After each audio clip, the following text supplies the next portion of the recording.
حاضرین مجلس الدروس المہمہ لعامت الامہ کا سلسلہ جو بیچ میں کافی دنوں سے رکا ہوا تھا، آج سے انشاءاللہ یہ سلسلہ پھر دوبارہ شروع ہونے جا رہا ہے۔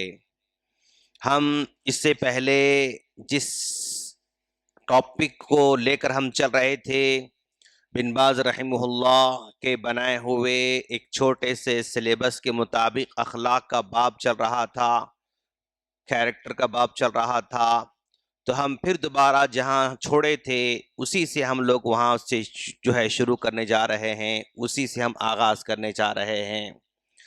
اخلاق ایک ایسا باب ہے مومن بندے کے لیے، اخلاق کا باب۔ اس باب کو اسلام نے جو مقام دیا ہے وہ سب سے بڑا مقام دے رکھا ہے۔ کیسے؟ جیسا کہ اللہ کے رسول صلی اللہ علیہ وسلم فرماتے ہیں، کیا کہہ رہے ہیں کہ بھئی یہ اسلام کی بلڈنگ ہے، بعثتو انما انا بعثتو لاتمم مکارم الاخلاق، مجھے جو یہاں پر بھیجا گیا ہے اس اخلاق کے چیپٹر کو کمپلیٹ کرنے کے لیے مجھے یہاں پر بھیجا گیا ہے۔ یعنی حالانکہ اللہ کے رسول صلی اللہ علیہ وسلم اس عقیدے کو سکھانے کے آئے تھے، اللہ تبارک و تعالیٰ سے بندوں کو جوڑنے کے لیے آئے ہوئے تھے۔ اللہ کے رسول کے بہت سارے کام تھے، لیکن ان تمام کے تمام کاموں کے اندر اللہ کے رسول نے جس کو سب سے بڑی اہمیت دی، بعثتو، میں اس لیے بھیجا گیا ہوں، لأتمم مکارم اخلاق، تاکہ لوگوں کے اخلاق کی اصلاح کرتا رہوں۔ ایک آدمی کا عقیدہ ہے، اس آدمی کا عقیدہ ہے، اور اس عقیدے کا تعلق جو ہے سیدھے اللہ تبارک و تعالیٰ سے ہے، اور یہ عقیدہ نظر بھی نہیں آتا ہے لوگوں سے، یعنی یہ نظر نہیں آتا ہے کس کا کیا عقیدہ ہے، وہ نظر نہیں آتا ہے، لیکن اس کے مقابلے میں جو اخلاق ہیں وہ سب کو نظر آتے ہیں۔ ایک ہے عقیدہ اور ایک ہے اخلاق۔ عقیدے کا تعلق اللہ تبارک و تعالیٰ سے ہے، اور اس اخلاق کا تعلق سارے جہاں والوں سے، ساری دنیا والوں سے اخلاق کا تعلق ہے۔ آدمی کیسا ہے، اس کے اخلاق کا اظہار اس کے آس پاس رہنے والوں سے بالکل پالا پڑتا ہے، اس سے ملنے جلنے والوں سے اس کا پالا پڑتا ہے، اس کے جاننے والوں سے اس کا پالا پڑتا ہے، اس کے جو ہے پڑوسیوں پر اس کا اثر پڑتا ہے، اس کے کسٹمر سے جو ہے کسٹمر پر اس کا اثر پڑتا ہے، یعنی جس سے بھی اس کو ضرورت پڑے تمام سے اس کا جو ہے یہ اخلاق کا پالا پڑا ہوا ہے۔ اب دیکھو اب ذرا کہ بھئی یہ اخلاق یعنی انسان کے سارے رشتوں کو باندھ کے رکھتا ہے۔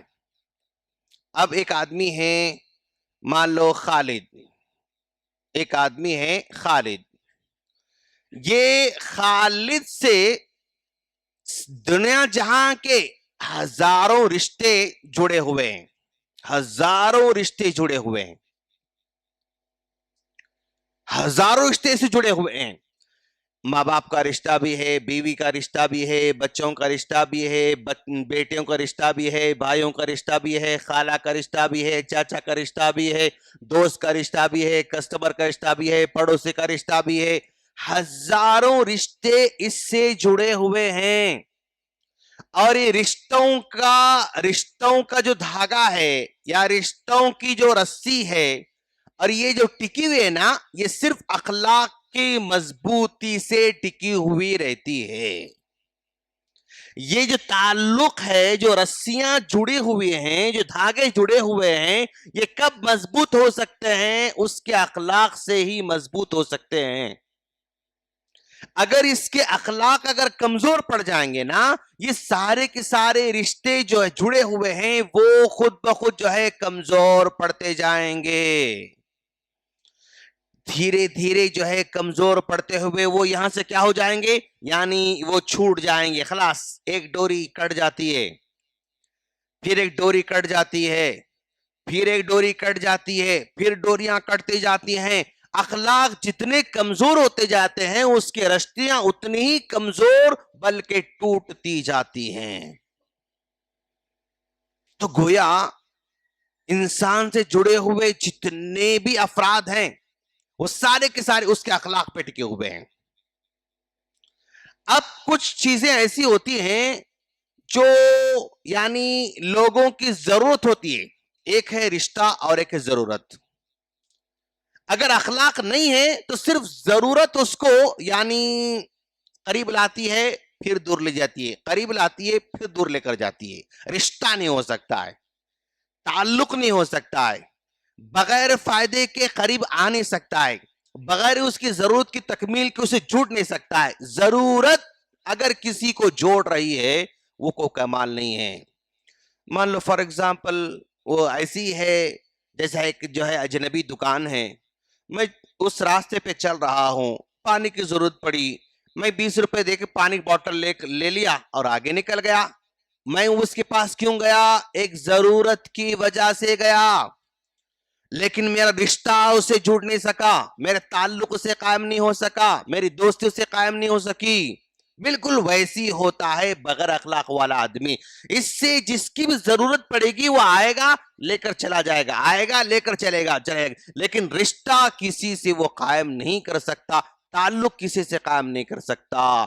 تو اخلاق، خالد کے پاس اخلاق ہیں تو سمجھو سب رشتے مضبوط رہتے ہیں. اگر اس کا اخلاق نہیں ہے تو سارے رشتے ٹوٹتے جاتے ہیں. بیوی بھائی ضرورت ہے، مجبوری ہے، ٹکی ہوئی ہے.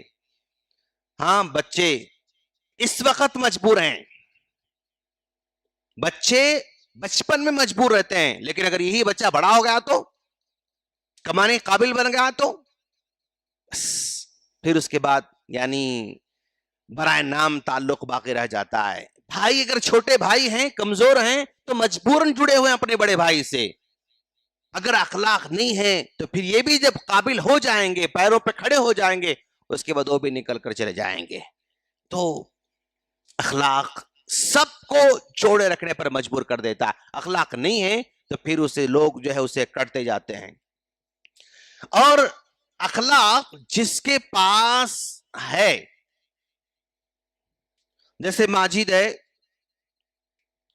اس کے پاس بہت اچھے اخلاق ہیں، یہ اخلاق والا ہے تو اس سے جتنے بھی فیصلے ہوتے رہتے ہیں، اپنی لائف میں جتنے بھی ڈیسیشن لیتا رہتا ہے، اپنی لائف میں جو بھی جو ہے یعنی وہ معاملات کرتا رہتا ہے، وہ بہت ہی اسٹرانگ ہوتے ہیں.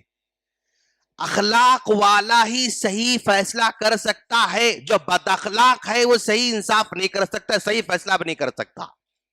لوگوں کے بارے میں بھی وہ صحیح فیصلہ نہیں کر سکتا، اپنے بارے میں بھی وہ صحیح فیصلہ نہیں کر سکتا، اپنے فیوچر کے بارے میں صحیح فیصلہ نہیں کر سکتا، اپنے گھر والوں کے بارے میں صحیح فیصلہ نہیں لے سکتا. جو بد اخلاق آدمی ہے، جو کیریکٹر والا ہے، جس کے پاس مورلٹی ہے، جس کے پاس یعنی اخلاق کا خزانہ بھرا ہوا ہے، اس کے فیصلے، اس کے معاملات پرفیکٹ ہوا کرتے ہیں، غلطی نہیں کرتا ہے، اکثر فیصلے صحیح کرتا ہے جس کے پاس اخلاق اچھے ہوتے ہیں. اور اخلاق اچھے نہیں ہیں تو اس کی اکثر فیصلے بلنڈر ہوتے ہیں، بکواس ہوتے ہیں، غلط ہوتے ہیں، خود کو بھی نقصان پہنچاتے ہیں اور دوسروں کو بھی نقصان وہ پہنچاتا رہتا ہے.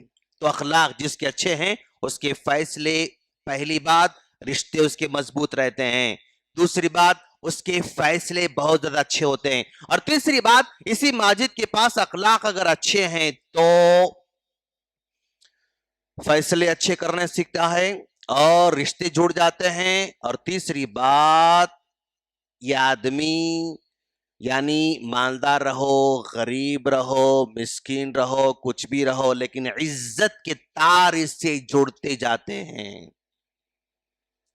لوگ اس کی ریسپیکٹ کرنے پر مجبور ہو جاتے ہیں، لوگ اس کی عزت کرنے پر مجبور ہوتے ہیں. اور جہاں یہ عزت کی جا رہی نا، وہ عزت اس کے پاس علم ہو تو بھی، علم نہ ہو تو بھی، مال ہو تو بھی، مال نہ ہو تو بھی، یعنی ظاہری طور پر چمک دمک کی جو چیزیں ہوا کرتی ہیں، اگر نہ بھی ہو، اخلاق کی وجہ سے وہ عزت کمانا شروع کرتا ہے. لوگ اس کی عزت کرنے پر مجبور ہو جاتے ہیں. اخلاق ہے تو اللہ تعالی لوگوں کے دلوں میں ایک ریسپیکٹ پیدا کرتا ہے، عزت پیدا کر دیتا ہے. تو اس طرح اخلاق کا باب بن باز رحمہ اللہ نے جو باندھا ہے، مسلمانوں کے لیے بہت ہی امپورٹنٹ ہے. ہم پھر انشاءاللہ اگلے درس میں اگلی باتیں بتائیں گے. اللہ سے دعا ہے اللہ تعالی ہم تمام کو اس اخلاق کے ذریعے رشتوں کو مضبوط کرنے کی توفیق عطا فرمائیں، اس اخلاق کے ذریعے اپنے فیصلوں کو اچھے کرنے کی توفیق فرمائیں، اور اس اخلاق کے ذریعے عزت حاصل کرنے کی توفیق عطا فرمائیں. آمین. السلام علیکم ورحمۃ اللہ وبرکاتہ.